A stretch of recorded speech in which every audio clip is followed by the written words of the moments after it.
Okay.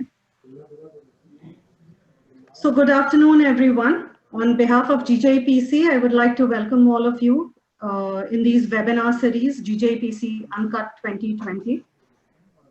We have today's topic is labor laws, and to address that topic, we have leading labor law consultant, Advocate Ramesh L. Soni.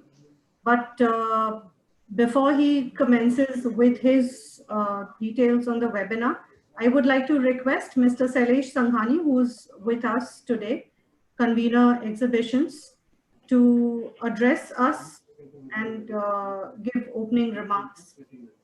To you, Sailesh. Yeah. Good afternoon, everyone. So on behalf of GJPC, I welcome all of you.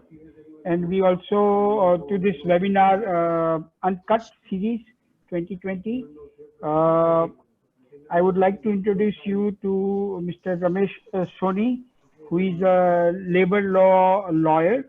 And the amount of degrees that he has got, if I start with them, I think the whole seminar we'll be talking about his degrees and his all his things that he has done in his life. But currently, I know one thing, that he has got some 340 clients in his list that he consults to, and he is doing a lot of consultations in our industry also to quite a few companies.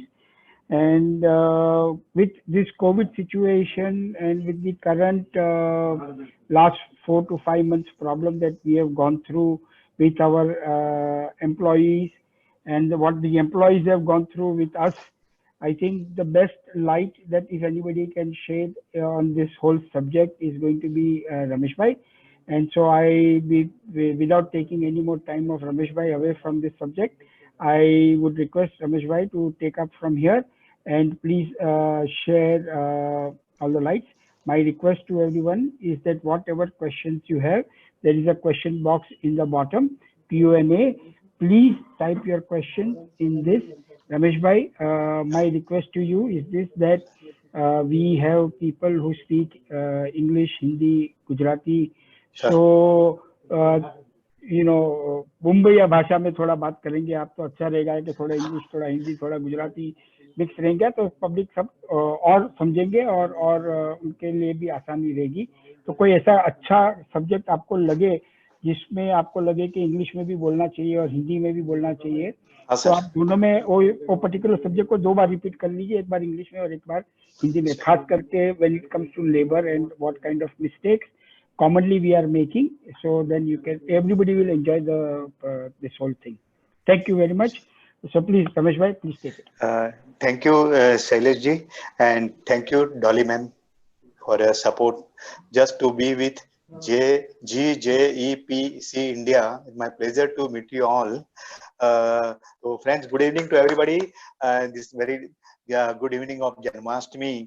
No doubt we are not celebrating this time, but I welcome you for your own institution, JGEPC India, for the knowledge sharing session on the labor laws. Friends, today I'll be giving my views and what is the real scenario about different labor laws. Particularly, first we'll start with the scenario of lockdown.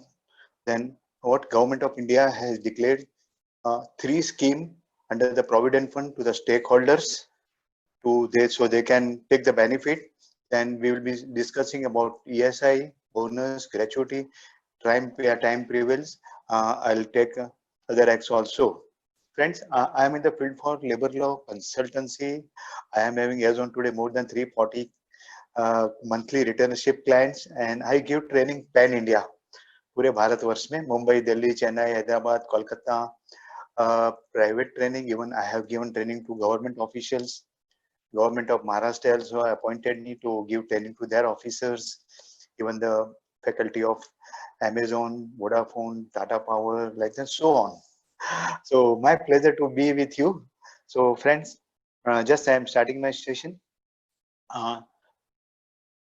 Due to the coronavirus, which should not spread in the entire country, hence on 25th of March 2020, our Honorable Prime Minister Sri Narendra Modi ji has declared lockdown in the entire country. Then gradually lockdown 1, 2, 3, 4, 5 extended. As on today also, in so many states of our country, still lockdown is going on, and unlockdown has also started. Still lockdown is that up till the 31st of August 2020, and accordingly on 29th, because of this lockdown and to just prevent the spreading of this scenario COVID in our country, Ministry of Home Affairs, MHA, they have issued that order, not notification, order in our country, stating that this order is a very strict order. I'm just reading each words. All the employers, be in the industry or in the shop and commercial establishment, shall make payment of wages of their workers at their workplace on the due date without deduction for the period their establishment are under closure during the lockdown. This there says the lockdown period up the, which has started from 25th March to extended till 17th of May 2020, and from 18th May this MHA Ministry of Home Affairs, they have withdrawn that lockdown. So this was the 54 days. So government, this Ministry of Home Affairs, they says 54 days का आपको पगार देना है, काम पे आए नहीं आए तो भी आपको पूरा पगार, you have to pay full salary, you have to pay, as well as you have to pay salary on time, समय पे आपको salary देने आए. Meaning is that in time is as on today current payment of wages act, if you are having 1000 or less than 1000 employee, आपके पास 1000 से कम employee होंगे, worker होंगे, तो आपको पगार on or before 7th day of following month, 7 तारीख तक पगार देना चाहिए. And if you are having 1000 or more employees, workmen, then you have to pay salary wages on 10th day of following month or before that. So, and they said without deduction, किसका भी पगार काटना नहीं है. And see, ministry का intention क्या था? इनका intention था, their intention was that दो workers, migrant workers है, जो बाहर से आए हैं, मीन्स अपने कंट्री में से अपन गांव से आए हैं, कोई शहर से आए हैं, so वो वापस चले न जावे. That's why this ministry has issued the notification though they can stay there and फिर से अपना machinery जोर से चालू हो. This was the only idea of the Ministry of Home Affairs, and accordingly they have issued notification, pay full salary wages, no deduction, pay it on the time. Accordingly इसके बाद में क्या हुआ, उनका notification आ गया, तो so many employers, so many industries, they say how can it be possible? ऐसा कैसा possible है? There is no production, things are not coming, manufacturing होता, monies are not, पैसे आते नहीं है, जाते नहीं है, और आप कहते हैं कि पूरा पगार दीजिए, full पगार, कोई भी deduction नहीं कीजिए. How it is possible? So employers, business community, उनको थोड़ा अच्छा नहीं लगा, तो पूरे भारतवर्ष में से about 29 employers association including union, they have filed writ petition against the government of India in our honorable Supreme Court.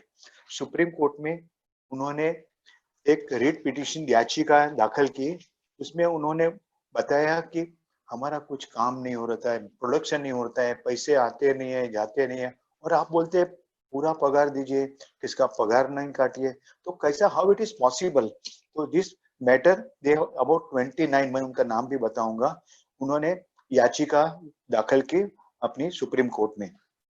तो सुप्रीम कोर्ट ने याचिका देख के they have issued instruction to the government of India को notice भेजी, आप इसका जवाब फाइल करिए, please file the reply about this writ petition. So first hearing has came on 27th April 2020. In this case, पहला hearing आया, तभी government of India की तरफ से अपने solicitor general Shri Tushar ji Mehta appear हुए. He has requested government on behalf of government to the Supreme Court, please give us 2 weeks time, 2 week का हमें समय दीजिए सुप्रीम कोर्ट से ओके आपको दिया गया. Next date of hearing has been kept on the 15th May 2020. 15 मई को बताया गया. अनफॉर्चुनेटली गवर्नमेंट एडवोकेट ने कोई भी कारण की वजह से they have not file any reply file नहीं किया. तो they have requested again, government advocate has requested kindly give us 1 week time. Supreme Court has given 1 week time, but they have put one condition: no coercive action should be taken against the any employer for the non-payment of less payment of salary. Meaning है कि कोई भी company ने, factory ने पगार नहीं दिया, कम पगार दिया, तो उनके सामने कोई भी एक्शन नहीं लिया जाना चाहिए जब तक सुप्रीम कोर्ट का कुछ भी ऑर्डर आवे नहीं तब तक. तो लेबर डिपार्टमेंट कोई एक्शन नहीं ले सकता है, पुलिस डिपार्टमेंट एक्शन नहीं ले सकता है, और district magistrate they should not take any action for the non payment of salary wages. पगार नहीं दिया उसके लिए सुप्रीम कोर्ट ने गवर्नमेंट एडवोकेट के बताया आप कोई भी एक्शन नहीं ले सकते, क्यों आपने जवाब अभी तक फाइल नहीं किया है. 26 मई को फिर से मैटर बोर्ड के ऊपर आई. अनफॉर्चुनेटली गवर्नमेंट एडवोकेट बोला सॉरी और 1 वीक का समय दीजिए. सुप्रीम कोर्ट ने वो भी ऑब्लाइज किया और उन्होंने बोला अभी लास्ट चांस है, 4 जून तक आपको रिप्लाई फाइल करना पड़ेगा. And on 4 June government advocate has filed the reply. उन्होंने जो नोटिस जो 29 एम्प्लॉयर्स ने, एसोसिएशन ने नोटिस जो रिट पिटिशन फाइल किया था, उनका reply they have filed. See, they have filed interim reply. मेरा वो बोलते हैं हमारा पूरा रिप्लाई नहीं है, इंटरिम है. आप बोलते हैं जल्दी जल्दी, तो हम we are just giving that. In that they have mentioned that government advocate ने बताया कि see ये लॉकडाउन किसके लिए था, कि जो माइग्रेंट वर्कर्स है वो वापस अपने गांव चले न जावे, इंडस्ट्री को नुकसान ना होवे. उसके लिए हमने कि ऐसा ही किया था कि वो समय पे पगार दीजिए, पैसा काटिए नहीं जाए, ताकि जो माइग्रेंट वर्कर है they can stay here only, they can not move. That was only हमारा इंटेंशन था, और कोई हमारा इरादा नहीं था. दैट्स व्हाट गवर्नमेंट ने रिप्लाई फाइल किया. और उन्होंने गवर्नमेंट एडवोकेट ने रिप्लाई में वो भी फाइल किया. सपोज कोई एम्प्लॉयर, कोई कंपनी बोलती है कि हम पगार नहीं दे सकते, हमारी परिस्थिति नहीं है, हमारी इनकम नहीं है, आमदनी नहीं है, और our balance sheet is not up to the mark, how can we pay? So government advocate has mentioned in the reply that those who do not want to pay the salary, then they should file the audited balance sheet in the Honorable Supreme Court. Suppose वो दे नहीं सकते हैं तो audited balance sheet supreme court में file करे. वो government advocate ने वो रिप्लाई उन्होंने फाइल किया. सुप्रीम कोर्ट ने सुन लिया और 4 तारीख को कोई भी जवाब नहीं दिया. And again on 12th June 2020 supreme court ने इंटरिम ऑर्डर पास किया. इंटरिम ऑर्डर, फाइनल ऑर्डर नहीं है, इंटरिम ऑर्डर, जजमेंट नहीं है. सुप्रीम कोर्ट ने अनबायस बोलता है एकदम बैलेंसिंग ऑर्डर पास किया ताकि सबको सुविधा रहे, एवरीबॉडी बी कंफर्टेबल. तो in that order they have mention, supreme court ने बताया कि एम्प्लॉयर एंड एम्प्लॉई, मालिक और कामगार और staff, they can sit together and they can decide the percentage और how much amount of salary is payable. कितना पगार देना चाहिए, ज्यादा पगार देना चाहिए कि परसेंटेज में देना चाहिए, कि कामगार स्टाफ को भी समझना चाहिए कि हमारी कंपनी की पोजीशन ऐसी है. तो आप साथ में बैठ के हिल मिल जुल के you can come to the decision and प्यार से. Suppose you are having union in your establishment, आपके कंपनी में यूनियन है, then you can take union into confidence and discuss with them. उनके साथ भी आप वार्तालाप कीजिए और पॉसिबल होगा तो डिस्कस करके प्लीज ब्रिंग सम सॉल्यूशन. आप कुछ सॉल्यूशन लाइए ताकि सभी को पीसफुली, शांति से कार्य हो सके. And in case supreme court has also mention that in case negotiation नहीं हो सका, कोई अडामेंट हो गए, कोई बोलते नहीं इतना चाहिए, मैनेजमेंट इतना नहीं दे सकते हैं, then you can go to the conciliation officer, labour commissioner की ऑफिस में जाके उनके साथ बैठ के भी आप समझौता कर लीजिए और मैटर सुलझाइए. इन केस वहां भी समझौता नहीं हुआ कोई कारण से, तो इसमें सुप्रीम कोर्ट ने बताया कि मैटर लेबर कोर्ट में जाएगी. बट लेबर कोर्ट में जाके ऐसी रहेगी क्योंकि अभी जो मैटर है अपनी सुप्रीम कोर्ट में पेंडिंग है। सुप्रीम कोर्ट ने ऑन 12 जून को बताया गया था कि जुलाई के लास्ट वीक के पहले गवर्नमेंट एडवोकेट को फाइनल जो भी उनको कहना है वो रिप्लाई फाइल करना चाहिए।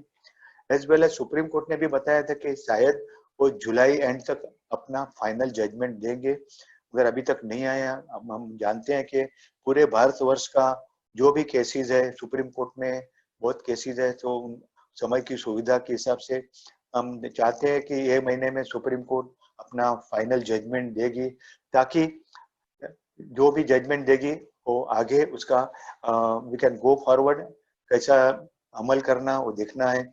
सुप्रीम कोर्ट न्याय से देगी, हमको मालूम है कि बिकॉज अनबायस और बहुत अच्छा जजमेंट देगी ताकि किसी को कुछ भी तकलीफ ना हो। तो ये जरा मैं इंट्रोडक्शन था, मैंने पूरा पावर पॉइंट प्रेजेंटेशन बनाया है, मैं आप सभी के साथ इसके साथ बात करूंगा, तो we will just see that my PPT. Thank you for that.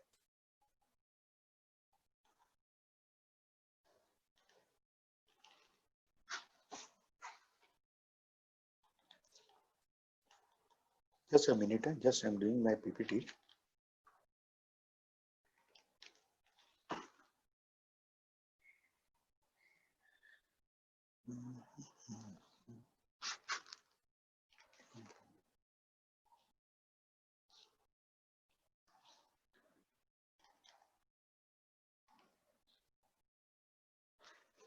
Just a minute, PPT just moving PPT, a minute.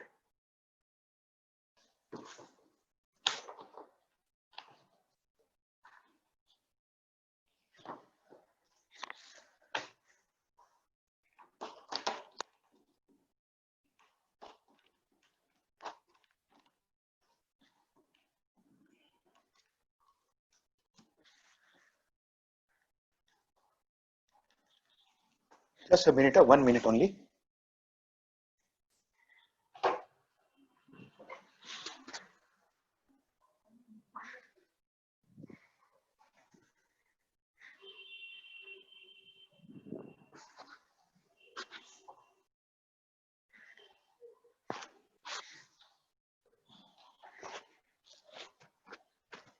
Just I'm just moving, I have prepared my PPT.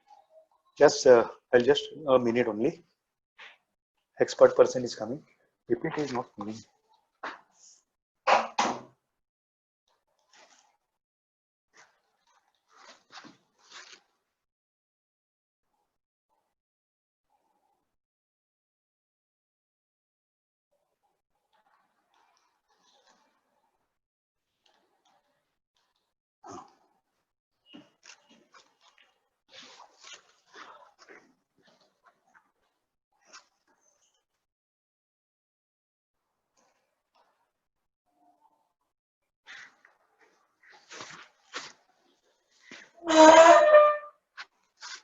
Thank you, Pooja. Friends, I'm sorry for the just 1 or 2 minute break. Thank you. See that just if number of employees are 10 or more, आपकी company में, आपकी factory में 10 की 10 से ज्यादा employees होंगे, तो अपने देश में इतने लेबर लॉज है आपको एप्लीकेबल होते हैं। ये आपके एक जानकारी के लिए, for your information only I prepared this. Provident Fund, ESI Act, Contract Labor, Payment of Bonus, Gratuity, Professional Tax, Minimum Wages, Equal Remuneration, Labor Welfare Fund, Employees Compensation Act, Payment of Wages Act, Shop and Establishment Act, Sexual Harassment at Workplace, Maternity Benefit Act, Factories Act, and Interstate Migrant Workmen Act 1979. Suppose if you are having up to 9 employees, आपके पास 9 employ तक रहेंगे, 9 workman है, तो भी आपको अपने देश में ये कानून एप्लीकेबल है। Shop and establishment act, minimum wages act, payment of wages act, labour welfare fund, employees compensation act, state professional tax and equal remuneration act. This is just for your information, आपकी जानकारी के लिए। आज का अपना training session है, जो webinar है, उसमें अपन during the lockdown period whether salary wages are payable, PMG का प्रधानमंत्री गरीब कल्याण योजना जो भारत सरकार ने प्रोविडेंट फंड के स्कीम के अंडर जो जाहिर किए, उनके बारे में मैं आपको बताऊंगा। कोविड-19 advance under Provident Fund, that also I will inform you. PF contribution for employer and employees 10% for each 3 months. 12 से 10% जो 3 महीने के लिए कम किया है गवर्नमेंट ने, वो भी आपके बारे में. और basic fundamentals of various important labour law. Sorry, lockdown wages for 54 days. Lockdown 25 मार्च 2020 से शुरू हुआ और एंड जो मिनिस्ट्री ऑफ होम अफेयर्स का था वो 17 मई 2020 तक था. सुप्रीम कोर्ट गाइडलाइंस, विकलांग wages and supreme court guidelines for settlement of dispute amicably about the payment of salary, पगार के बारे में. मिनिस्ट्री ऑफ होम अफेयर्स जो है MHA ऑर्डर है and Supreme Court interim order about the payment of salary wages. Understand the reason for challenging the MHA Ministry of Home Affairs order and other state government orders, because Ministry of Home Affairs ने order दिया, बाद में respective सभी state government labour ministry ने उन्होंने भी order निकाला कि ये period में आपको full salary देना पड़ेगा. Understand and the main ground of the writ petition. What is the order? Interim order passed by the Honorable Supreme Court, being a golden opportunity for employees, workmen and employers how to avail the opportunity. अभी जो supreme court ने आपको जो opportunity दी है तो उसका कैसा लाभ लें, फायदा उठाएं, उसके बारे में just will tell now. How to exercise proactive approach to solve the lockdown wage amicably, प्यार से सुलझाना है. Directly negotiation with the workmen, or there is a need to involve the conciliation officer, labor commissioner office. COVID-19 lockdown. Honorable Prime Minister of India announced the lockdown due to the COVID-19 from 25th March to 14th April, popularly known as lockdown 1, then gradually lockdown 2, lockdown 3, lockdown 4, lockdown 5, and like that step by step unlockdown also started all over India from 1st July. In certain states, the lockdown continues till the 31st August 2020. Ministry of Home Affairs ordered to pay salary.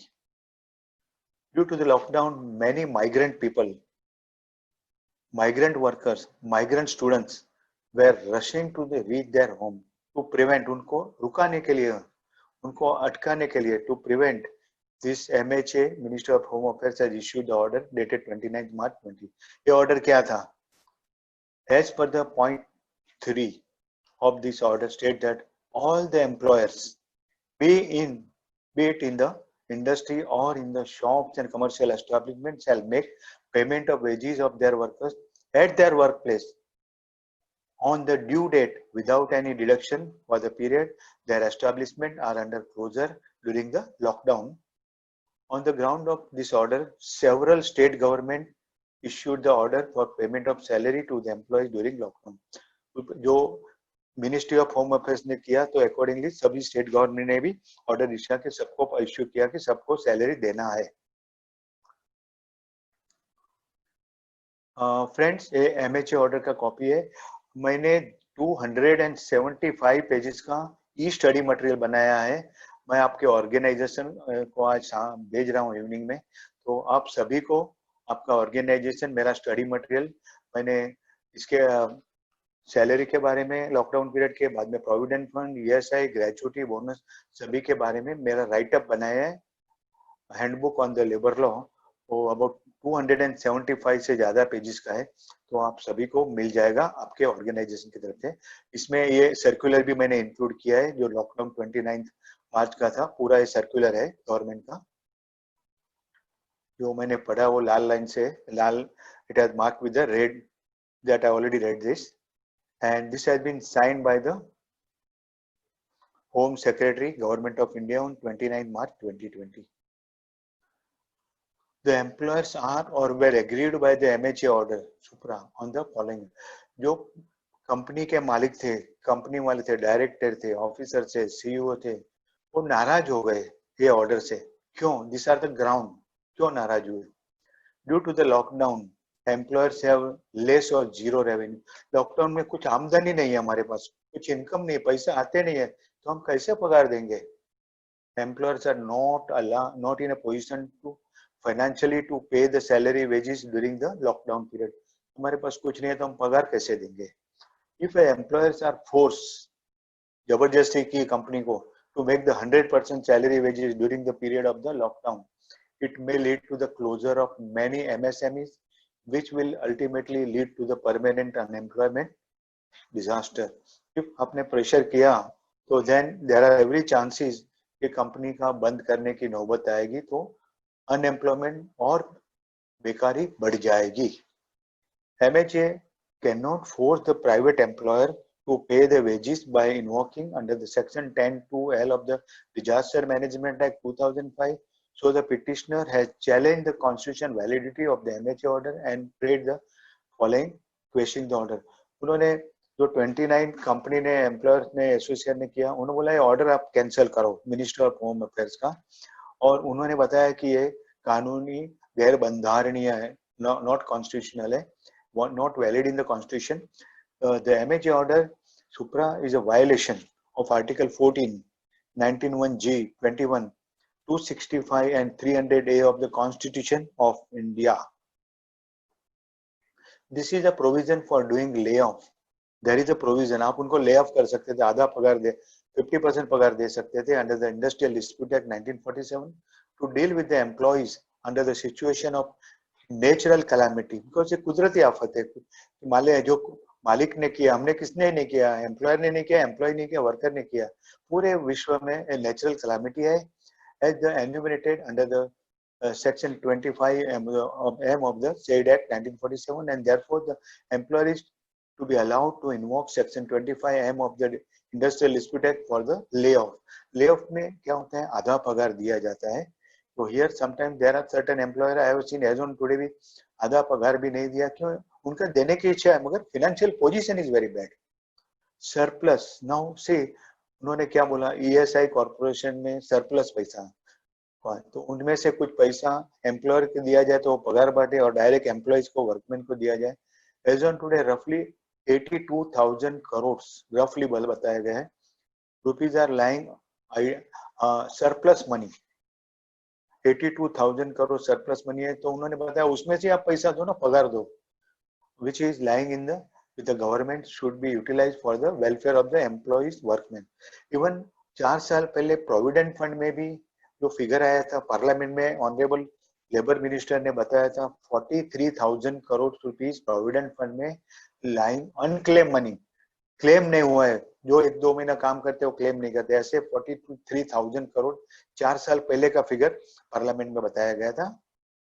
The Ministry of Corporate Affairs has considered the payment of salary wages to employees, workers are as the moral duty of the employer, and the company is not legally liable to pay the wages during the lockdown period. बोलते हैं company legally lockdown नहीं है, काम नहीं होता, तो हम लोग कैसा नो वर्क नो पे फॉर्मूला अडॉप्ट किया जाए. ना उन्होंने बताया प्राइम मिनिस्टर केयर फंड में से भी कुछ पैसा एम्प्लॉयज को और वर्कर को दिया जाए, use for the payment of wages salary during the lockdown period. All the बाद में एक केस फाइल हुआ तो MHA ministry of home affairs को लगा कुछ गलती हो रही है, तो उन्होंने 18 तारीख से वो ऑर्डर वापस ले लिया. क्या था वो वापस कैसे लिया उन्होंने, 17 मई को उन्होंने ऐसा नोटिफिकेशन निकाला है. As per the latest MHA order dated May 17, the MHA has stated that its previous order of lockdown and lockdown measures will cease to effect from 18th May 2020. उनका आगे का सभी ऑर्डर उन्होंने खत्म कर दिया उसकी एप्लीकेबिलिटी.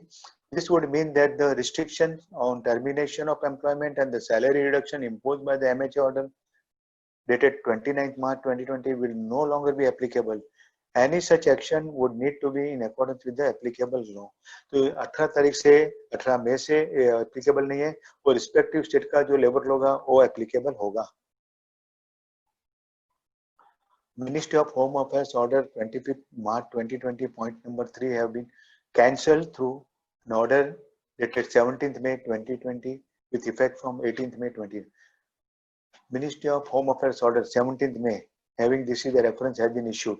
ऑर्डर में उन्होंने 3rd पैराग्राफ में क्या बताया, whereas save as otherwise provided in the guideline annexed to the order, all the order issued by the National Executive Committee under Section 10(2)(I) of the Disaster Management Act shall cease to effect from 18th May 2020. 18 मई से उनका कोई भी applicable नहीं रहेगा. MHA order and petition in the court. The order of MHA has been challenged. ये order जो निकाला था 29 मार्च का, उसको challenge मैंने आपके introduction में बताया. Challenge on the several ground by the employers, including on the ground that the central government ought to provide employers with a subsidy to meet the wage liability during the period there is no work to meet the liability under the order. कुछ subsidy company को देनी चाहिए ताकि वो पगार दे सके. The Supreme Court has called upon the central government to respond. आप जवाब फाइल कीजिए. The Supreme Court will decide on the validity of the order under the Disaster Management Act and the scope and implementation of the order. Petition in Supreme Court against the MHA order के सामने क्या याचिका दायर की गई थी? The petitioner says that a blanket direction to private establishment to pay full salary against no work as arbitrary and violation of Article 14 right to equality and Article 19(1)(G right to do occupation under the Constitution of India. ये गलत है. भारत के बंधारण के against में article 14 और 19(1)(G के against में है. आप प्राइवेट एम्प्लॉयर को ब्लैंकेट ऐसा डायरेक्टिव नहीं दे सकते हैं. ये MHA ऑर्डर जो 17 मई को वापस लेने का था उसकी कॉपी है.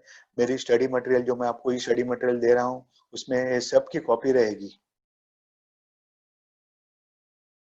This has been signed by Union Home Secretary on 17th May 2020. Supreme Court reserved the final order. Supreme Court ने अभी जो ऑर्डर दिया वो इंटरिम ऑर्डर दिया है. फाइनल ऑर्डर बाकी है. आज भी बाकी है. आज की तारीख में भी अभी तक सुप्रीम कोर्ट का फाइनल ऑर्डर बाकी है. जैसा आएगा मैं आपको बताऊंगा. Several writ petitions were listed before the Supreme Court on 27th April, 15th May, followed by 26th May 2020, on June 2020, and interim order issued on 12th June 2020 after notice for hearing in respect of the MHA order number so and so dated 29th March 2020, which is inter alia given here under. तो अपन मैंने आपको बताया, पढ़ के बताया कि full पगार देना है, टाइम पे देने का है और कुछ पगार नहीं काटना है. Now सुप्रीम कोर्ट ने क्या बताया? No coercive action against employers on MHA direction to pay full wages to the worker.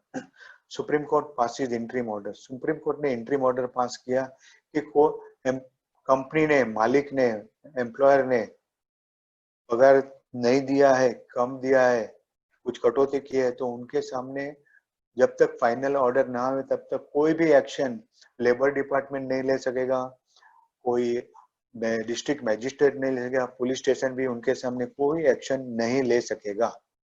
In a significant move, the Supreme Court on 4th June 2020 and 12th June 2020 passes an order stating that no coercive, कोई भी सख्त कार्रवाई action should be taken against the employers for the not complying with the direction of the Ministry of Home Affairs notification dated 29th March 2020 for full payment of wages to employees during the lockdown period. उसके सामने कोई भी action लेना नहीं चाहिए. Now supreme court का जो order था उसमें क्या क्या 12 तारीख को उन्होंने क्या क्या बताया. On 12th June 2020, Supreme Court in their order, these are the brief points. This matter may come for hearing in the last week of July 2020. Till then, no coercive action will be initiated by the authority against the employer, against the company. कोई भी action लेना नहीं है सरकार को. Union of India will have to file their cause of action on merits within 4 weeks. 4 week के अंदर reply file करें, rejoinder, if any, within week thereafter. There is this is not a final judgment. Final judgment नहीं है. Prima facie, the bench has realized the difficulties of the employers as well as the employees. Supreme court ji जो bench थी 3 जजेस की, उनको मालूम पड़ा कि कंपनी के मालिकों को, फैक्ट्री मालिकों को और उनके काम करने वालों को क्या तकलीफ है। Settlement, negotiation is an opportunity for the employers and must avail this golden opportunity to settle their dispute and submit their memorandum of settlement for bona fide reasons। जो सुप्रीम कोर्ट ने दिया है जो सेटलमेंट का employer and employ, मालिक और staff और worker, वो बहुत अच्छी अपॉर्चुनिटी है। साथ में बैठ के सेटल करे ताकि दोनों को फायदा हो सके। State, union territory, central government have to facilitate to the parties amicably, not as an authority to pressurize the employer। Means labour commissioner office central की होगी, स्टेट की, यूनियन टेरिटरी, जो डिस्प्यूट उनके पास आवे तो उनको साथ में बैठा के सुलझाने का प्रस्ताव करे।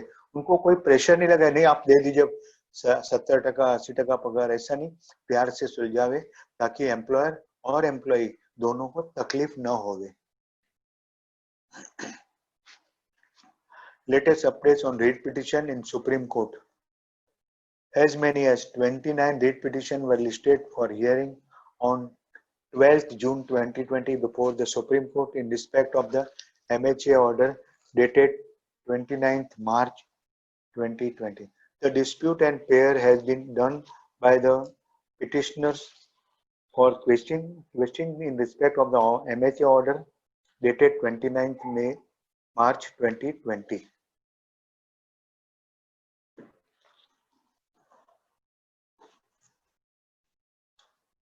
MHA order valid till the 25th March 2020 to the 17th May 2054 days salary to be paid. After that, need not to pay the full salary wages, but to follow the rules and regulation of the labor laws. Financial, जो government ने जो reply file किया उसमें क्या बोलते हैं, financial incapacity not a ground to challenge the order, MHA has filed in their affidavit। जो government of India के एडवोकेट ने जो रिप्लाई फाइल किया है, उन्होंने बताया है कि फाइनेंशियल जो आपकी कैपेसिटी नहीं है वो आपका कुछ सही ग्राउंड नहीं है चैलेंज करने के लिए। Earlier the MHA filed a counter affidavit in the cases defending that March 29 notification financial incapacity cannot be the reason to challenge the notification of MHA। उन्होंने बताया ये ऑर्डर चैलेंज करने आपके पास फाइनेंशियल कैपेसिटी नहीं है, वो आपका ग्राउंड सही नहीं है। Financial incapacity is a legally untenable ground to challenge a direction issued by the competent authority in the exercise of its statutory power, states the MHA's counter affidavit। जो उनके पास जो पावर है MHA के पास, उन्होंने किया, तो आप ऐसा नहीं बोल सकते मेरे पास फाइनेंशियल पोजीशन नहीं है। This was the reply filed by the government advocate।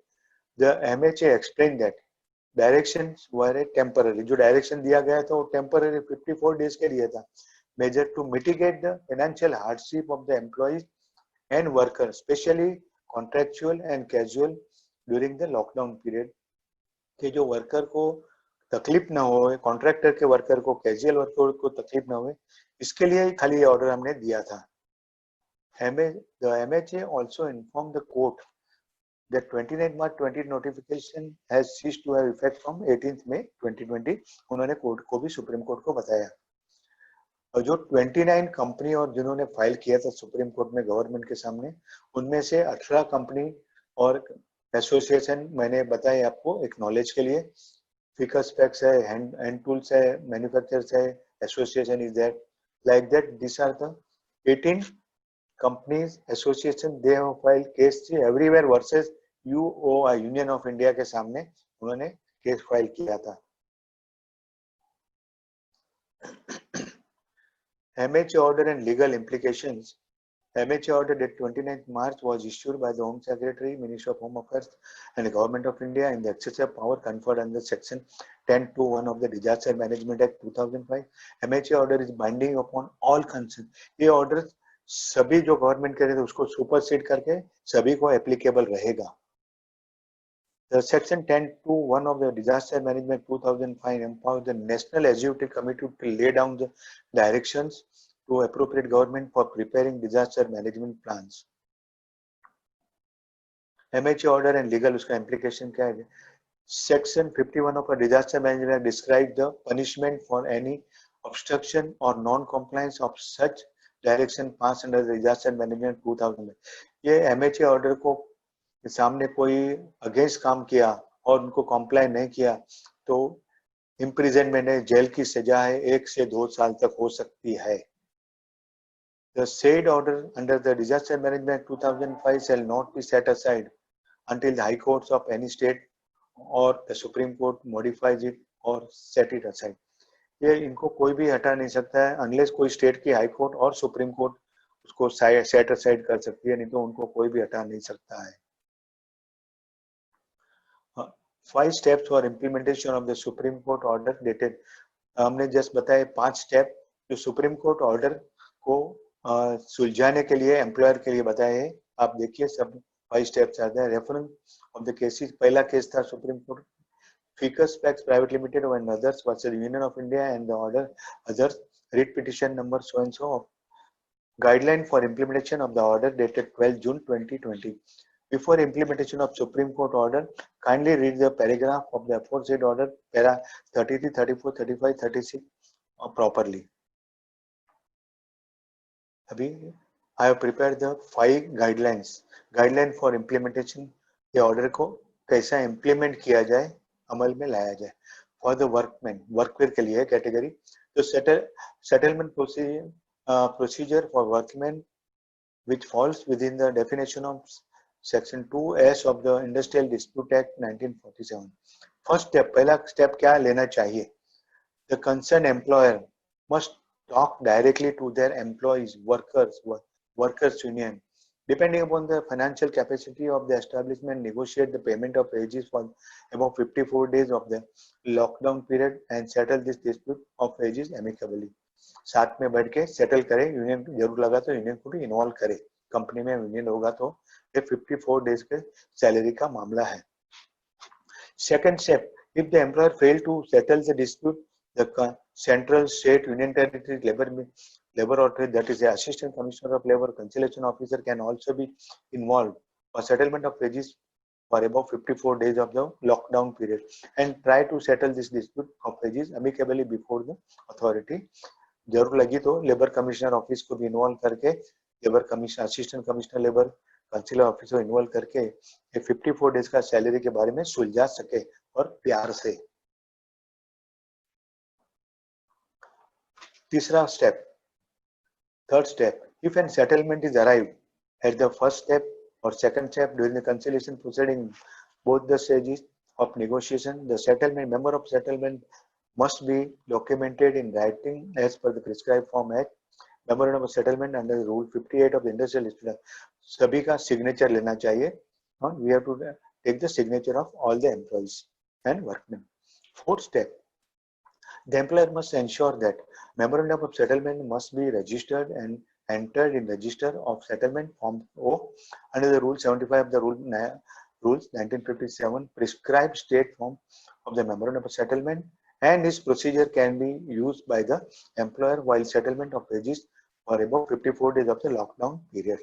Step fifth, if the settlement is not for settlement नहीं हुआ, एम्प्लॉय से नहीं हुआ, लेबर कमिश्नर के ऑफिस से भी नहीं हुआ तो not possible due to the financial incapacity of the staff. Company बोलते हैं मुझे देना, मेरे पास पैसा नहीं, मैं क्या करूं? For any reasonable cause then such establishment must wait for the final judgement of the supreme court. उनको till that time no coercive action will be taken by the company. तो इसके लिए एस्टेब्लिशमेंट, कंपनी, फैक्ट्री को supreme court का final judgement आएगा तब तक राह देखनी है। और गवर्नमेंट की कोई भी ऑफिस उनके सामने, कंपनी के सामने एक्शन नहीं ले सकेगी। 6 स्टेप ऑप्शनल है। If the employer want to submit MOS, memorandum of settlement, before the supreme court में submit for the bona fide reason, वो सबमिट कर सकते हैं। Guideline for implementation of the order dated 20, अभी नॉन वर्कर वन कैसे, जो worker नहीं है उनके लिए, जो सुपरवाइजर है, मैनेजर्स है उनके लिए, the settlement procedure for supervisors and above category other than the workman category. First step, the employer or management can also settle the salary issue for the lockdown period by discussing one-to-one or by sending the email to the employees mentioning the terms and conditions for the payment of salary for the lockdown period. इसमें एक 1 to 1 एक के साथ बात करके कर सकते हैं, उनको मेल भेज के और उनके पास से कंफर्मेशन लेके परसेंटेज ऑफ सैलरी के वेजेस के बारे में बात कर सकते हैं, सुपरवाइजर और मैनेजर और उसके ऊपर की कैटेगरी। सेकंड स्टेप है, the HR professions must take the consent in writing from each employees or take acceptance through email, but these terms and conditions should be documented in writing. Email से confirm लेके बाद में जब भी सुविधा होगी तभी से और राइटिंग में उनके पास से लेना चाहिए। No registration required for the non workman, इसके लिए लेबर कमिश्नर के ऑफिस में रजिस्ट्रेशन करना जरूरी नहीं है। फ्रेंड्स, ये मैं आपको जो बताया वो लॉकडाउन पीरियड के बारे में, सैलरी वेजेस देना नहीं देना, कितना देना, कैसा सुलझाना, उसके बारे में आपको बताया है। और supreme court final judgment order is awaited. As soon as it will come, definitely I will keep you informed. Now, during the lockdown facility provided under the Provident Fund Department has issued 3 schemes. Government of India issued 3 schemes under the Provident Fund to support the stakeholder. Provident Fund के खाते धारक को support करने के लिए 3 scheme जाहिर की है। क्या कौन सी स्कीम है इसके बारे में हम जानेंगे।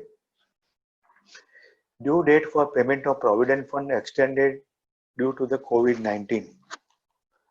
The due date for the filling electronic challan cum return ECR for wages month March 20 is extended up to 15th May 2020 for employers who have paid wages to their employees for March. अभी मैंने देखा है, I have seen that so many employers had not paid March salary. मार्च तक पगार अभी तक नहीं दिया है। पॉसिबल होगा तो प्लीज दे दीजिए और उसके लिए 1 महीना एक्सटेंशन दिया गया था। 15 अप्रैल के बदले 15 मई तक पीएफ का पैसा भरने का था। उसके बाद में आपको इंटरेस्ट और पेनल्टी लगेगी। Extended time to time applicable to the contribution and administrative charges due for the month of March 2020. There would be no interest and penalty if they remit on or before 15th May 2020 as per the circular reference of 15th April. जो late भरेंगे उनका interest penalty 15 मई तक नहीं लगेगी, इसके बाद में चालू होगी इंटरेस्ट एंड पेनल्टी। एक था अभी सेकंड, प्रोविडेंट फंड में कोविड-19 पेंडेमिक एडवांस शुरू किया था। इसमें ऐसा था कि I will just show you that maximum last 3 month salary basic plus DA और whatever amount has accumulated in PF account, employer and employees contribution, 75% of that amount or this whichever is less, that amount has to be paid as a COVID advance. The central government by notification dated 27th March 2020 introduced EPF non-refundable advance from the PF account of the member.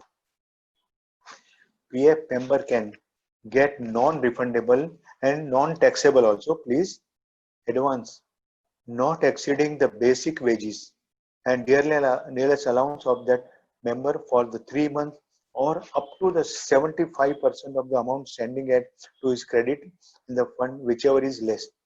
That is a total of basic plus DA for 3 months or 75% of the amount standing in the provident fund, whichever is less, will get to the member as a COVID-19 advance, non-refundable and non-taxable. I have given one case study for this calculation for this COVID-19 pandemic advance. If the total balance in the member's PF account, employer and employee contribution on date is 50,000 and his monthly basic wages is 15,000. 15,000 रुपया पगार है और balance PF में 50,000 है। Therefore 3 महीने का पगार होगा 45,000 and 75% of the 50,000 is 37,500. Then member is eligible to get advance of 37,500. Maximum 37,500 he can take. Suppose he want lesser, suppose उनको कम पैसा चाहिए, मुझे 37,500 नहीं चाहिए, मुझे 20,000 की जरूरत है, 25 की या 30 की है, तो कम अमाउंट ले सकते हैं। ज्यादा से ज्यादा 37,500 रुपीज आपको मिल सकता है स्टेक होल्डर को और ये क्लेम विदिन 72 आवर्स में सेटल हो रहे हैं। 3 दिन के अंदर पीएफ डिपार्टमेंट इतना फास्ट क्लेम सेटल कर रहा है, to support the COVID-19 pandemic advance within 72 hours. आज भी वो claim more than 1000 crore already उन्होंने settle कर दिए हैं रुपीस के claim. उसके लिए सिंपल प्रोसीजर है, क्या करना है, eligible to file the online करना है, सिंपल है. जो यूनिवर्सल अकाउंट नंबर जो स्टेक होल्डर है उनको मालूम होगा, अकाउंट नंबर एक्टिव करना है, सबका वेरीफाइड आधार यूएन के साथ में रहेगा, बैंक डिटेल IFSC सबके पास रहता है, बैंक के ऊपर, बैंक के चेकबुक के ऊपर लिखा रहता है, should be seeded with UN number, mobile number should be seeded with UN number, mobile number should be link with the Aadhaar for the final submission of online. And इसके लिए online form number 31 online भरना है.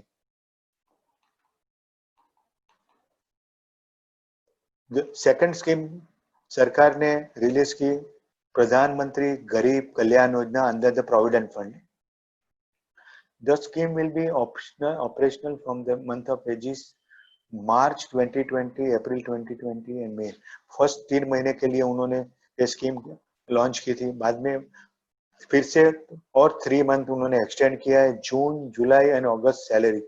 तो 6 महीने मार्च से अगस्त तक. ये scheme में ऐसा है कि कोई भी कंपनी, कोई भी फैक्ट्री में पूरे भारतवर्ष में 100 से कम एम्प्लॉय होंगे, वर्कर होंगे, 100 इससे कम होंगे.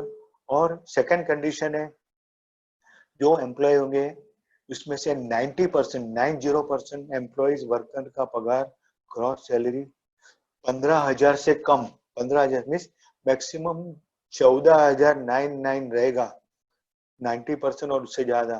तो वो कंपनी को ये स्कीम का फायदा होगा. फायदा क्या है, ये 6 महीने के लिए कम जो पगार का 12% कट होता है, वो 12% employees contribution, worker contribution and companies contribution 12%, दोनों 12 + 12 24% contribution will be payable by Government of India for this 6 months, March to August.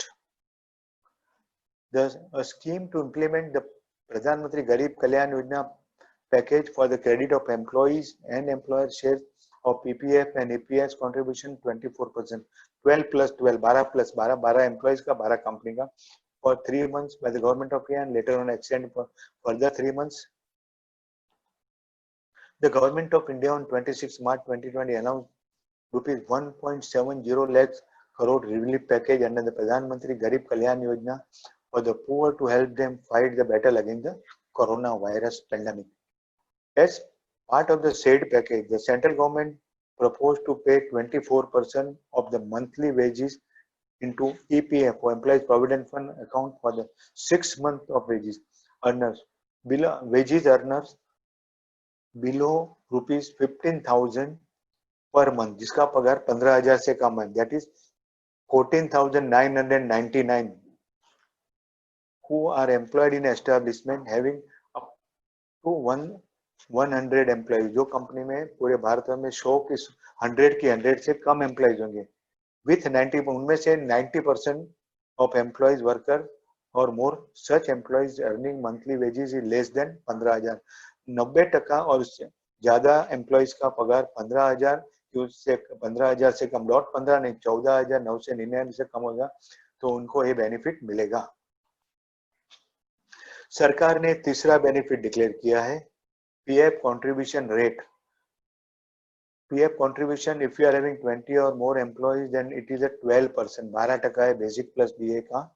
तो ये 3 महीने के लिए मई का पगार, मई, जून एंड जुलाई का पगार, मई, जून, जुलाई का पगार जो 12% होता है, इसके बदले एम्प्लॉइज का पगार, वर्कर का पगार 10% काटा जाएगा और कंपनी का भी 10%. तो गवर्नमेंट का कहना है कि 2% ज्यादा एम्प्लॉइज घर में ले सकते हैं और कंपनी भी 2% बचा सकती है, ताकि उनको थोड़ा फाइनेंशियल सपोर्ट रहे. The reduced rate of 10% of provident contribution is applicable for the salary for the month of May, June and July 2020. In case कोई एम्प्लॉय और वर्कर सब एग्री होंगे कि नहीं हमें 12% ही कटाने हैं ये 3 महीने के लिए, और एम्प्लॉयर एग्री होगा, तो एम्प्लॉयर को, कंपनी को सभी एम्प्लॉय का राइटिंग में लेना पड़ेगा कि हमारे पगार में से आप 12% करो. 100% एम्प्लॉय और workman has to agree, then only this will be possible. In case an organization claiming benefit under the PMGKY, then such organization cannot claim the 10% benefit. PMJKY में 24 टोटल कंट्रीब्यूशन 24% गवर्नमेंट देती है, इसके लिए उनको ये scheme लागू नहीं होगी। इसका जो नोटिफिकेशन निकाला था वो ये है, वो मैंने मेरी नोट्स में आपको दिया है। जो मैंने बताया हुई EPF स्टैट्यूटरी कंट्रीब्यूशन खाली 12 का 10% जो सेंट्रल गवर्नमेंट और स्टेट गवर्नमेंट की पब्लिक सेक्टर यूनिट होगी उनको लागू नहीं होगा, उनको 12% ही भरना पड़ेगा। The last para, the revised rate of the EPF contribution announced by the central government under आत्मनिर्भर भारत पैकेज है। ये जो स्कीम है 2% कम वाली आत्मनिर्भर भारत पैकेज है, wide notification of 18 May 2020। Latest update, finance minister as announce on 13 May, उन्होंने जो अनाउंस किया था 2500 crore CPF support, provident employee provident support for the business, जो 2% प्रधानमंत्री गरीब कल्याण योजना में 12% था तो 24% बचेगा। तो इसके बारे में उन्होंने मेंशन किया, लास्ट पैरा में पढ़ता हूँ अभी। This will provide liquidity relief of 2500 crore to 3.67 lakhs establishment and for 72.22 lakhs employers, जो 12% का फायदा होगा इसके बारे में। एंड जो 12 से 10% किया गया 3 महीने के लिए, तो इसमें भी लास्ट पैरा देखेंगे, लास्ट 2 पैरा, जो 2% बचा कितना फायदा होगा एम्प्लॉइज को और कंपनी को। This will provide relief to about 6.5 lakhs establishment covered under the EPFO and about 4.3 crore such employees. This will provide liquidity of 6750 crores to employers and employees over 3 months. इतना फायदा 6750 crore employer और employees का contribution कम जाएगा provident fund department में। जो pandemic के लिए जो मैंने बताया था उसके लिए ये क्या करना है, तो ये उनको UN नंबर एक्टिव करना है, वेरीफाइड आधार बैंक के साथ लिंक करना है, एक्सक्यूज मी। तो ये भी मैंने आपको बताया है और उसका एलिजिबिलिटी भी मैंने बताया, 75% ऑफ बैलेंस अमाउंट और 3 मंथ सैलरी। मैंने मेरा स्टडी मटेरियल में ये सब कुछ आपको दिया है ताकि आपके पास रह सके और आप पढ़ सके। फ्रेंड्स, ये था गवर्नमेंट ने जो 3 स्कीम डिक्लेयर की थी प्रोविडेंट फंड की to support the stake holder. अभी बहुत बड़ा एक्ट है employee state insurance act 1948, ESI act. इसके सबसे बड़ा इसमें है जो एम्प्लॉय, जो वर्कर ESI में कवर्ड है, they are automatically covered in the COVID-19 disease covered under ESI act. उनको और उनको परिवार जिनका नाम जो ESI कार्ड में उनके मालिक करे किसको भी कोविड ना होवे तो टोटल खर्चा, total facility, total medicine, total hospitalization will be borne by the ESI department. तो COVID-19 is covered under ESI। जो एम्प्लॉइज आपका कवर्ड है उनको टोटल बेनिफिट ESI एक्ट में मिलेगा। एम्प्लॉयर को कोई भी खर्चा करने का जरूरत नहीं रहेगी।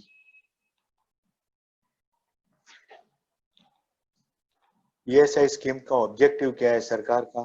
To secure sickness, maternity, disablement and medical benefit, to provide funeral expenses.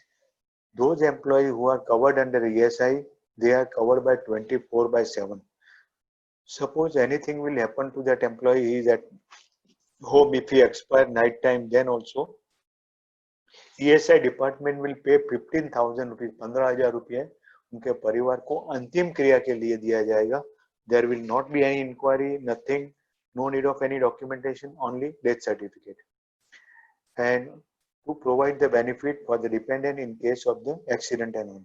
So I always tell my participant, life insurance corporation का एक स्लोगन है जो फर्स्ट पैरा है, फर्स्ट लाइन है, सिक्योर बेनिफिट, जिंदगी के साथ भी है, एंड सेकंड एंड थर्ड है जिंदगी के बाद भी।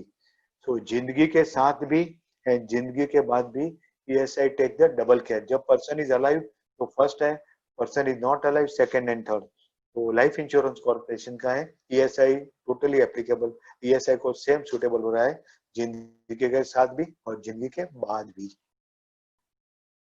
Benefits available under ESI scheme. See मैंने देखा है बहुत लोग को मालूम भी नहीं है कि ईएसआई में इतने सारे ढेर से बेनिफिट है, बहुत अच्छे बेनिफिट्स है, लोगों को मालूम भी नहीं है कि इतने बेनिफिट्स है। डिपार्टमेंट में बहुत ऑफिसर इंस्पेक्टर आते हैं वो भी नहीं बताते हैं, और कोई कंसल्टेंट मेरे फ्रेंड जैसे, मेरे फ्रेंड कंसल्टेंट है, एचआर वाले को भी मालूम नहीं रहता है, ऐसी मैं जहाँ जानता हूँ। Scheme provide the following benefit, 10 benefit है। Medical benefit, sickness benefit, maternity benefit, temporary disable benefit, permanent disable benefit और डिसीज एंड ओल्ड एज है। आईपी मींस इंश्योर्ड पर्सन जो ईएसआई में कवर्ड है।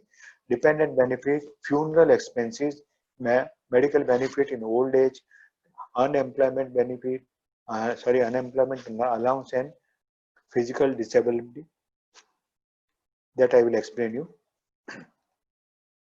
फ्रेंड ये कानून किसको एप्लीकेबल है? ऑल फैक्ट्री, जो भी फैक्ट्री है उन सबको है, कम से कम 10 एम्प्लॉय चाहिए और where they are run by power or without, कोई पण manufacturing power without power. Without power का मीनिंग है सपोज अपने घर में कैंची रहती है ना, सीजर, एक पेपर लिया मैंने, इसको काट के हाथ से फैक्ट्री से और उसको फ्लावर बनाया, मार्केट में 5-5 रुपए में बेचता हूँ, तो this is also called as a manufacturing activity without power, कैंची से। तो भी 10 एम्प्लॉय होंगे तो ये कानून एप्लीकेबल होगा। Notified establishment by government, shop employing 20 or more person only in case of Maharashtra, in other cases 10 employee. Maharashtra में, महाराष्ट्र स्टेट में, पूरे महाराष्ट्र में इन केस ऑफ ऑफिस होगी कि खाली दुकान होगी, फैक्ट्री नहीं होगी, if you are having shop और office, then minimum number of employees require है 20 और 20 कवरेबल एम्प्लॉय। कवरेबल एम्प्लॉइज का मीनिंग है 20 जन का पगार 21,000, 20 जो लिमिट है ईएसआई की 21,000, 21,000 और उससे कम होगा तो ही एप्लीकेबल रहेगा, नहीं तो नहीं रहेगा। But other than Maharashtra, Maharashtra में क्यों? महाराष्ट्र गवर्नमेंट ने बताया कि आप ईएसआई का जो मेडिकल फैसिलिटी है इंप्रूव करो, then only we will agree for the 10।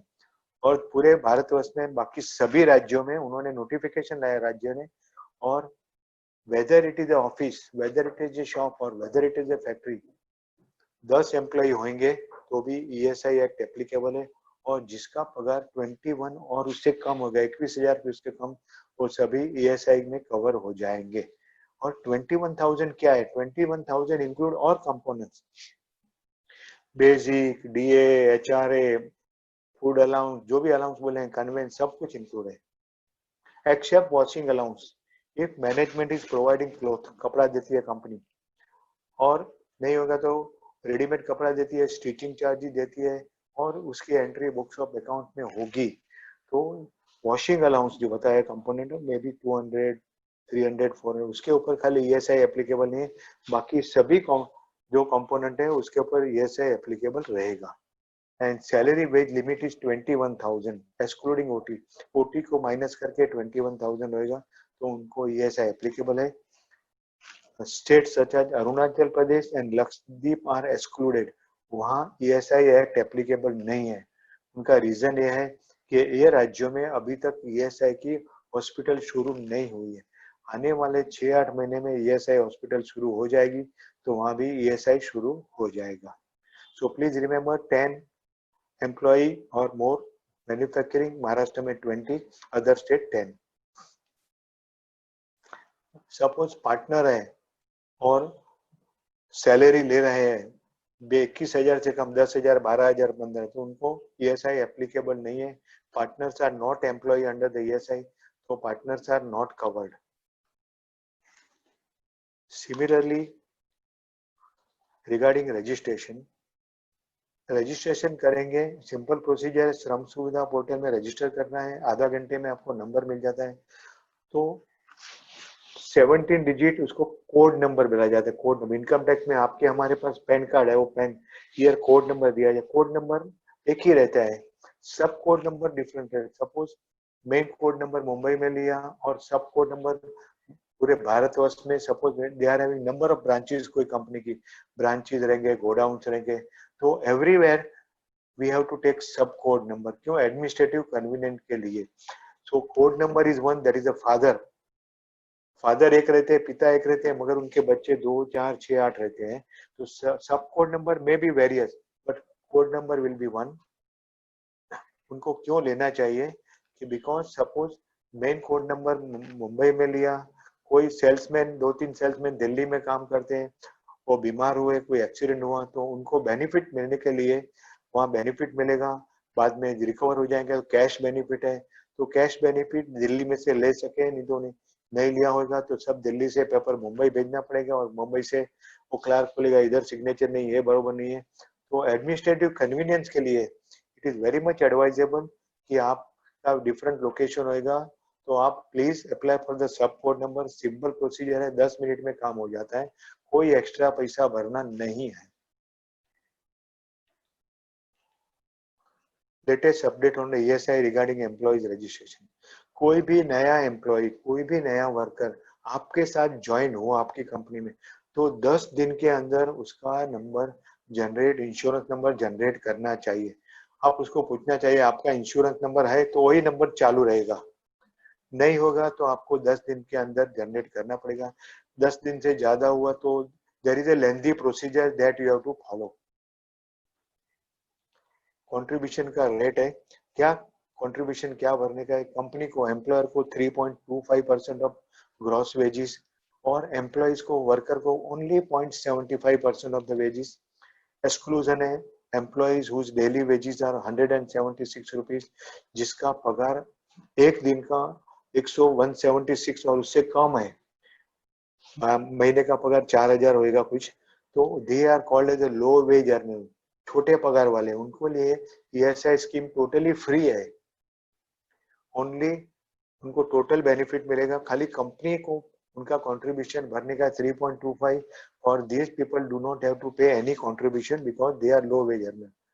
जो पैसा ESI का पैसा 15 तारीख तक भरना चाहिए पिछले महीने की, ये अमेंडमेंट आया 1 जुलाई 2017। Late payment you have to pay interest and penalty, 15 तारीख के बाद भरेंगे तो you have to pay 12% simple interest per annum plus penalty, उनका लैंग्वेज में डैमेजेस बोलते हैं। If delay is up to 2 months then 5% per annum, 2 to 4 month delay 10% per annum, 4 to 6 month delay 15% per annum, more than 6 month delay of the payment then 25% per annum they have to pay to the ESI plus 12% simple interest. ESI challan has to be paid online. Employee is entitled for the coverage, किसको मिलेगा?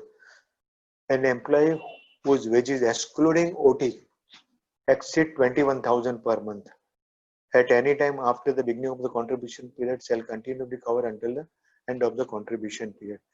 There are 2 contribution period है, देखिए मैं आपको बताता हूँ। 1 अप्रैल to 30 सितंबर एक contribution करे, सेकंड कंट्रीब्यूशन 1 अक्टूबर 31। कोई एम्प्लॉय 1 अप्रैल को आया, उसका पगार 20,000 है तो ESI एप्लीकेबल होगा। आफ्टर 2 months उसका पगार 25,000 किया गया, मैनेजमेंट ने पगार बढ़ा दिया, तो भी उसका 25,000 के ऊपर ESI कटेगा till the completion of the contribution period. वो कंट्रीब्यूशन पीरियड 30 सितंबर को खत्म होगा, तो 30 सितंबर तक उनको ESI का कंट्रीब्यूशन 25,000 के ऊपर भरना पड़ेगा और उसको बेनिफिट भी 25,000 के ऊपर मिलेगा। आफ्टर सितंबर जो इसका पगार 25,000 चालू रहेगा, तो अक्टूबर में से उसका ESI में से आउट होएगा और उसका ESI का कंट्रीब्यूशन काटना बंद हो जाएगा। बेनिफिट टू द एम्प्लॉयर, जो कंपनी ESI में कवर्ड है उनको क्या बेनिफिट है? Covered here exempted from the applicability. जो मैटरनिटी बेनिफिट एक्ट है वो ESI डिपार्टमेंट देगी, कंपनी को नहीं देने का है, जिसका जो ESI में हमारे बहने माताएं कवर्ड है। एम्प्लॉयर्स कॉम्पनसेशन एक्ट, कोई भी एक्सीडेंट हुआ तो ESI will take care whose monthly salary wages up to 21,000 excluding OT because ESI had covered the wider benefits. ESI में कितने लोग कवर्ड है, कौन कौन? सपोज कोई कामगार भाई के बहन काम करते हैं, उनके साथ कौन कौन कवर्ड है? पूरा परिवार कवर्ड है। जस्ट लाइक मेडिक्लेम हम इंश्योरेंस लेंगे तो फैमिली फ्लोटर कैसा है, तो ESI में टोटल फैमिली कवर्ड है, ओनली 0.75 नया पैसा कंट्रीब्यूशन भर के। कौन कौन जो एम्प्लॉय है उसके साथ में कौन कवर्ड है? स्पाउस, उसके पति की पत्नी, A minor, legitimate or adopted child depend upon the IP. IP means insured person, जो कंपनी में काम करते हैं, जिसको पगार मिलता है, उसमें से उसका contribution जाता है, is called as insured person IP. Son up to the age of 25 years, dependent son. Unmarried daughter. Suppose daughter says, Papa, she may be 25, 30, 40. Say, Papa, I don't want to get married. मुझे शादी नहीं करना है, आपके साथ रहना है. तो till she get married, शादी हो गया तब तक वो covered है.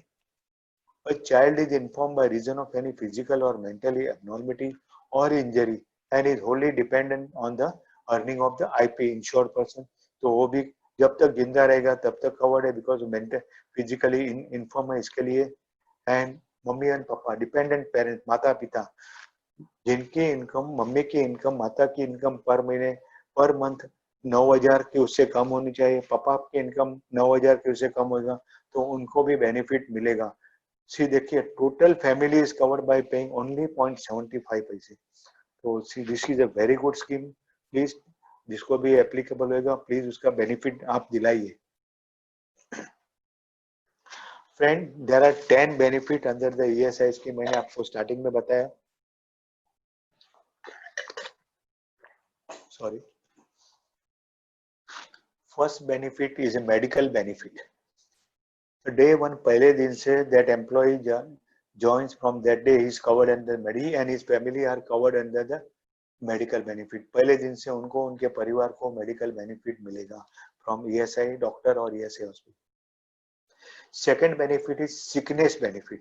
This is applicable to the employee जो काम करते हैं उनके लिए है ये. इसमें cash benefit with vitamin M is involved.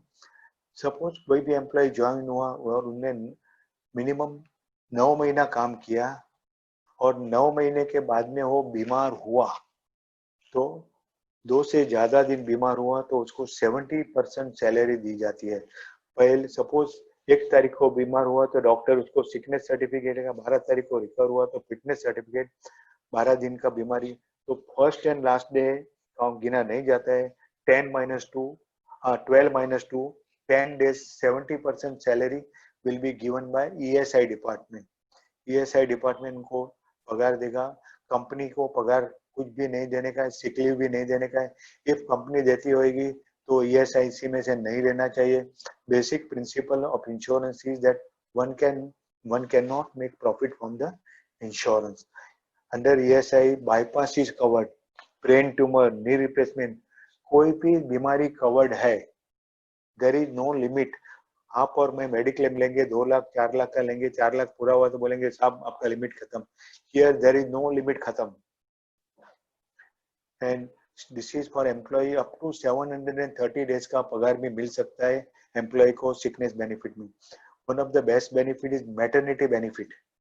कोई भी बहनें और माताएं काम करती है और कम से कम उन्होंने 9 महीना काम किया आएगा, 9 महीने में 70 डेज अटेंड किया होगा और उसका कंट्रीब्यूशन भरा होगा तो उनको 26 वीक तब का फुल पगार नो परसेंटेज ESI डिपार्टमेंट देगी. आफ्टर 26 वीक सपोज जो बहनें माताएं फिट नहीं रहेगी, डॉक्टर सर्टिफाई देगा कि madam is not fit to resume normality, तो add up to maybe 5 दिन, 15 दिन, 25 दिन, 1 महीने तक का एडिशनल पगार भी मिलेगा. तो 7 महीने का पगार 7 मंथ सैलरी मिल सकती है. और ESI हॉस्पिटल में फ्री डिलीवरी हो सकती है. और कोई भी मेल एम्प्लॉय होगा, मेल वर्कर होगा, उनकी वाइफ हाउसवाइफ होगी और इनकेस प्रेग्नेंट होगी तो उनको भी ESI में फ्री डिलीवरी, ESI हॉस्पिटल में फ्री डिलीवरी मिलेगी. कोई भी खर्चा ESI हॉस्पिटल में नहीं लगेगा. टेम्पररी डिसेबलमेंट, कोई एम्प्लॉय ऑफिस काम के लिए बाहर गया और उसको कुछ लग गया और कुछ डिसेबिलिटी हो गई टेम्पररी, तो जब तक रिकवर होएगा इतने दिन का 90% पगार उनको मिलते जाएगा. जब तक रिकवर फिट नहीं होगा तब तक 90% पगार ESI डिपार्टमेंट उनको देगी.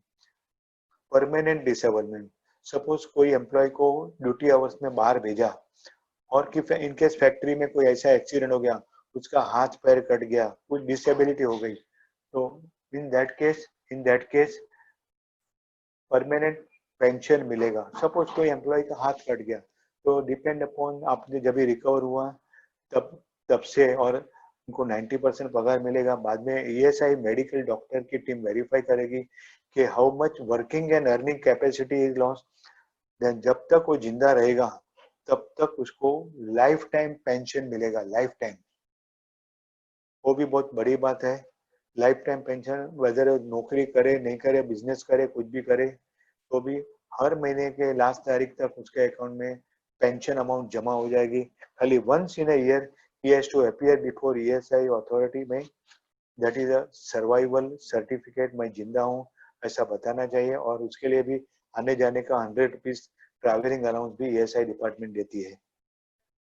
डिपेंडेंट बेनिफिट, सपोज कोई एम्प्लॉय, कोई वर्कमैन ऑफ ड्यूटी पे रहेगा और उसका एक्सीडेंट हो गया और एक्सपायर हो गया, तो इन डेथ केस उसके फैमिली मेंबर को 90% पगार पेंशन में मिलेगा। सपोज कोई वर्कमैन है, उसका पगार 20,000 है और एक्सीडेंट से ड्यूटी आवर्स में एक्सपायर हो गया, तो उसके परिवार को, उसकी वाइफ और बच्चे को 90% सैलरी, 20,000 का 90%, 18,000 रुपया pension per month, every month 18,000 रुपया पेंशन मिलेगा। इसमें 60% वाइफ का रहता है, 40% बच्चे लोग का रहता है। सपोज 60 वाइफ ने फिर से शादी कर दी तो उसका 60% कट जाएगा, तो 40% बच्चे का चालू रहेगा। और इनकेस कोई बहन की माता जो कंपनी में काम कर रही है, मैरिड है, उनका शादी हो गई है और ड्यूटी आवर्स में उनका एक्सीडेंट हो गया और बहन की माता एक्सपायर्ड हो गई, तो सॉरी टू से उनके हस्बैंड को, उनके पति को 1 भी रुपया पेंशन नहीं मिलेगा। खाली बच्चे लोग को 40% पेंशन मिलेगा। नहीं तो हस्बैंड बोलेगा चलो अच्छे दिन आ गए, ऐसा नहीं है। फ्यूनरल एक्सपेंसेस, जो भी एम्प्लॉय, जो भी he is covered under ESI for funeral 24/7, 24 घंटे में कभी भी उसको कुछ भी हुआ, डेथ हुआ, तो 15,000 रुपया उसके परिवार को फ्यूनरल एक्सपेंस, अंतिम क्रिया के लिए दिया जाएगा। उसकी कोई भी इंक्वायरी नहीं, कोई भी बिल भी नहीं लगेगा, खाली डेथ सर्टिफिकेट लगेगा। और जो नॉमिनी की एल्डरली सर्वाइविंग मेंबर, उनको फॉर्म नंबर 22 भरना है, सिंगल फॉर्म है। उनको Aadhaar card, PAN card, cancel cheque देना है और डेथ सर्टिफिकेट और कंपनी का सिग्नेचर लेना है। 15,000 रुपया मिलेगा।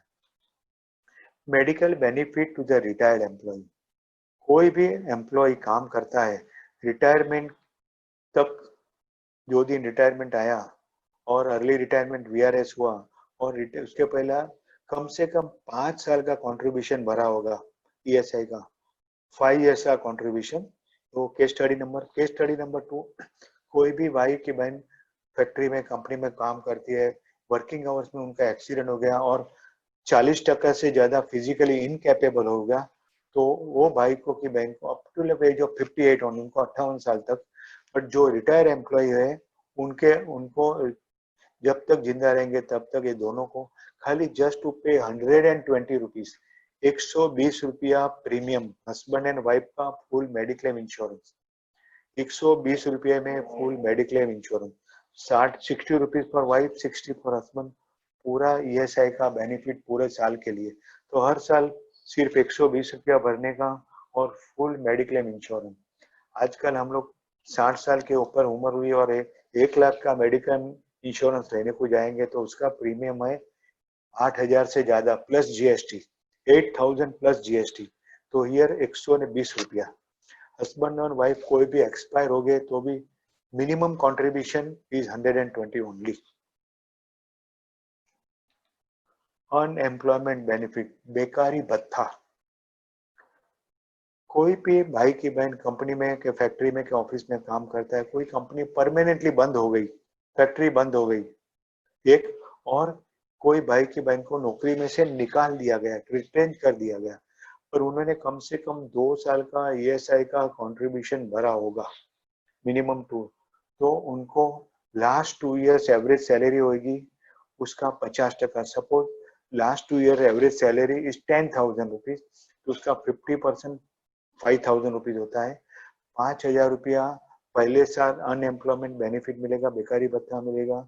सपोज 1 साल में नौकरी नहीं मिली तो सेकंड ईयर 25% ऑफ 10,000, 2,500 रुपया बेकारी भत्ता मिलेगा। In between if you get the job, in between उसे नौकरी मिल गई तो उनको ईएसआई को बताना पड़ेगा थैंक यू ईएसआई, मुझे नौकरी मिल गई। ये भी एक अच्छा बेनिफिट है। Benefit to the physically disable, जो फिजिकली डिसेबल है, जिसको 40% से ज्यादा फिजिकली डिसेबिलिटी है, उनके लिए जिस जस्ट उनको नौकरी मिले, इसके लिए दे उनका सैलरी का लिमिट 21,000 नहीं 25,000 तक का पगार रहेगा। उनको ईएसआई का बेनिफिट मिलेगा। प्रोविडेंट फंड में भी लिमिट 25,000 है फिजिकली डिसेबल एम्प्लॉइज को। और इनमें they have to pay the contribution 0.75, but companies contribution, employer contribution जो है 3.25% will be payable by government of India. Bharat सरकार पैसा भरेगी 3 साल के लिए। This is just to support the employment of the physically disable employees. Just आपके knowledge. Ramesh bhai, we are going to run out of time because Zoom will just disconnect. So, any question?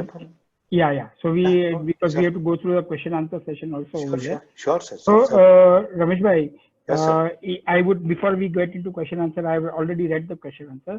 So, most of the people have one common question. Sir. That yes, sir. People who have not worked in this lockdown time. Yes, sir. Yes, sir. Yes. Can we deduct their salary? Yeah. A lot of people are asking this question. No, can we deduct their salary? So can we? Yeah, please, sir. Please continue, sir.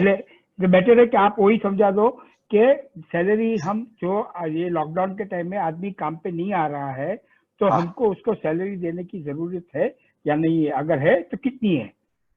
देखो my friends, age of today March April में वो government का central government का आया notice, फिर high court में गया, high court में हुआ 54 डेज, इसके बाद की बात है, बरोबर है? हाँ इसके फ्रॉम 18th में, राइट सर संगानी सर? 18 मई से, बरोबर? या इसमें after the first lockdown, yes, पहला लॉकडाउन 18 मई को खुला। या तो इसमें please my friend just listen, उसमें इसके बारे में ऐसा है कि फ्रॉम 18th May, अभी there are different things are there.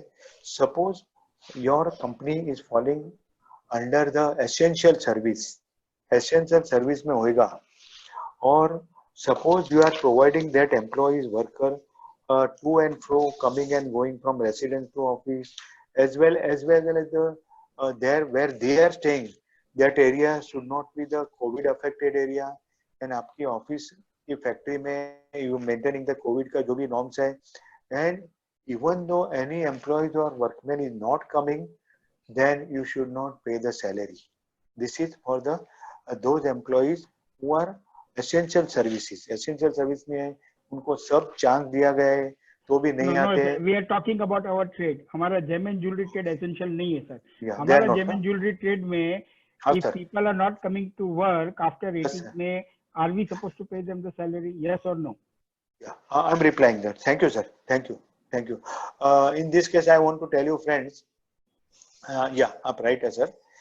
Suppose आपकी ऑफिस के फैक्ट्री चालू हो गई, and you have to intimate to the concerned employee जो आपके यहाँ काम करते हैं उनको, सपोज जो ईमेल रीड्स कर सकते हैं उनको आप मेल में रिप्लाई भेजिए, अपने ऑफिस अपनी फैक्ट्री शुरू हो गई है तारीख से, so we are requesting you kindly resume for the duty. इसमें सर संगानी सर और भी ये भी आ सकता है, कल बोलेंगे मैं करजत रहता हूँ, ट्रेन बंद है, ऐसा भी हो सकता है। See this is I am having that number of multiple question, this is how can I come, आप मुझे आने जाने का गाड़ी भाड़ा देंगे? मैं ओला उबर में आऊंगा तो आप देंगे? So this is that. So first you have to see whether these employees are staying nearby your office, nearby your factory, where workplace walkable distance, where their bus services are possible. You just see that, and accordingly you can analyze. बराबर है, जो आ सकता है वो आ जाएगा, जो नहीं आ सकता है उसको मेरे को पगार देने का जरूरी है। इसमें again I am telling you, please sit with that concerned employee workman and negotiate.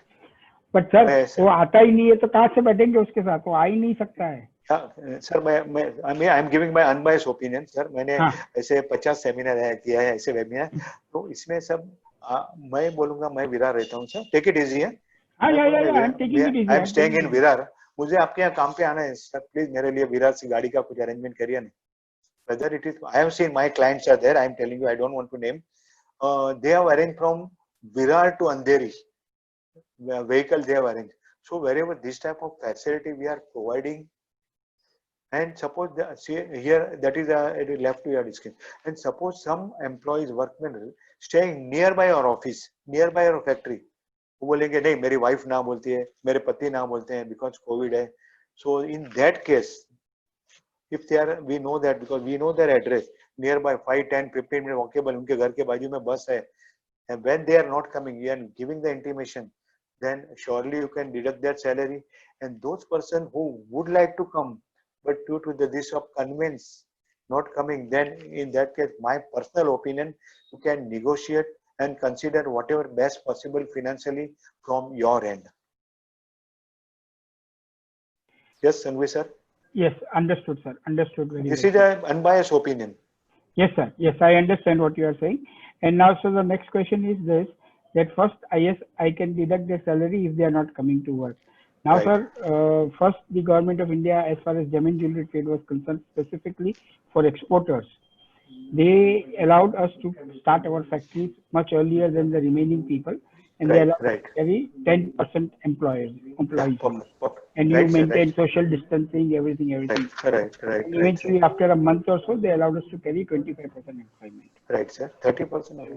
25%, sir.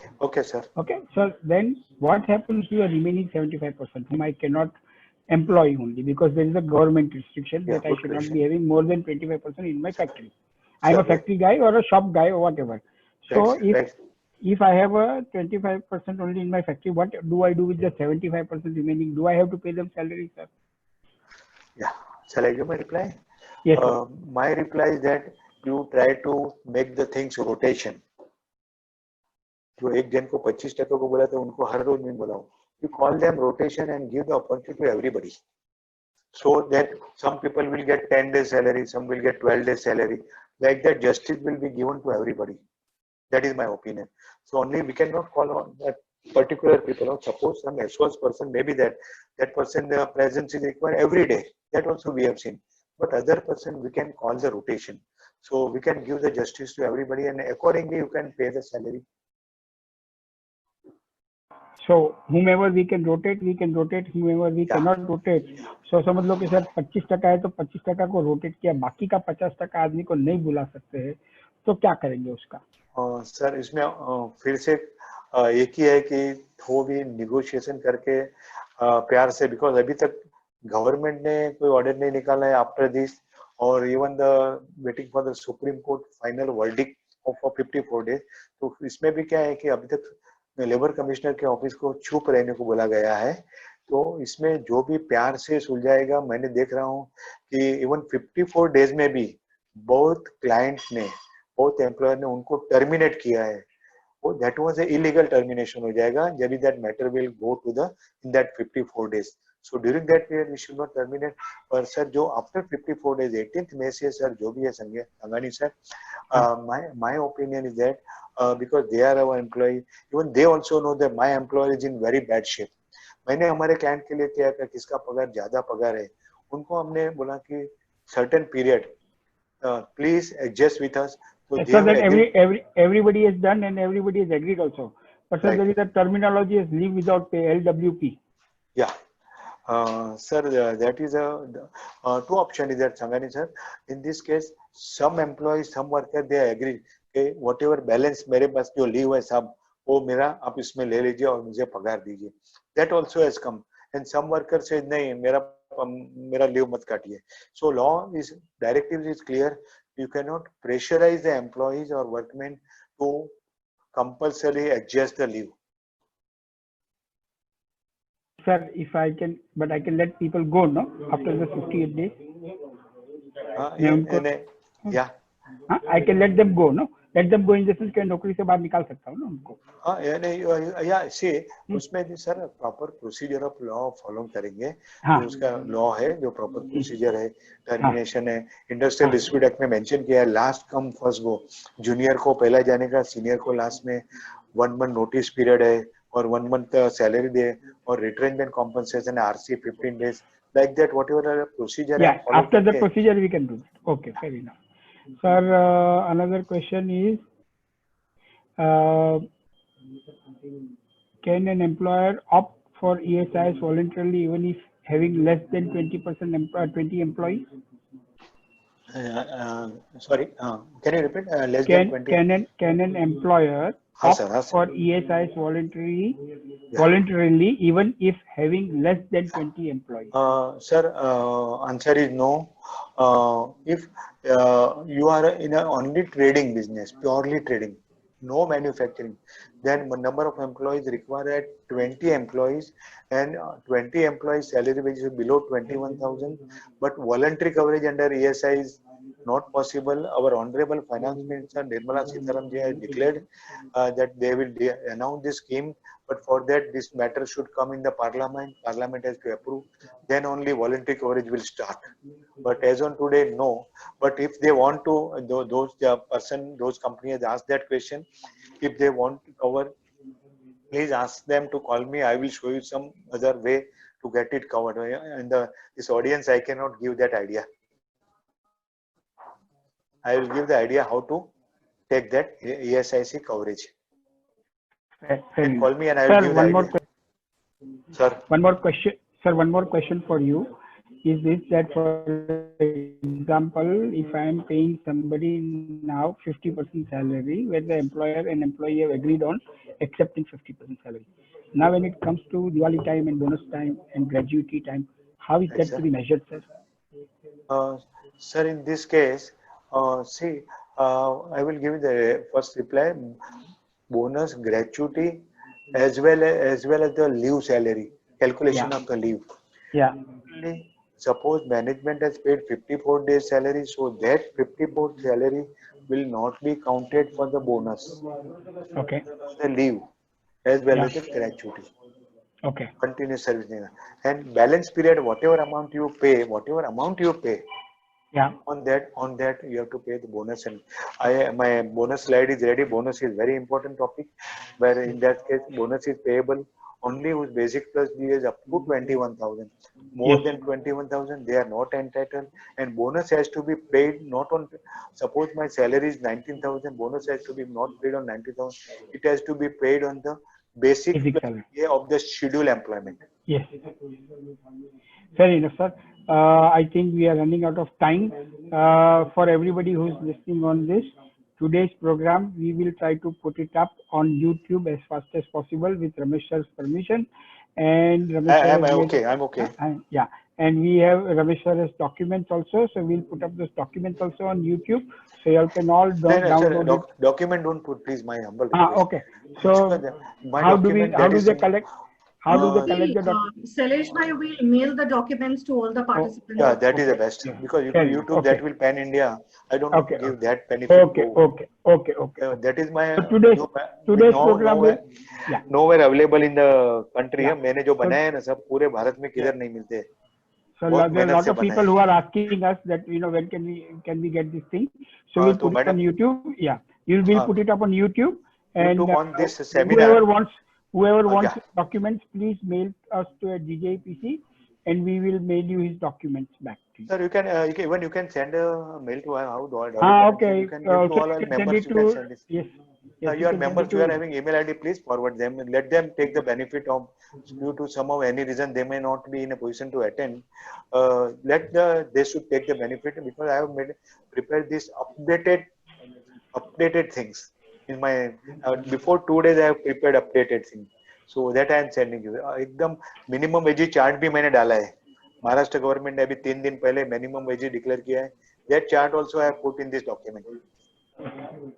Thank you very much, sir. We appreciate your coming. We appreciate all those people who are listening over here.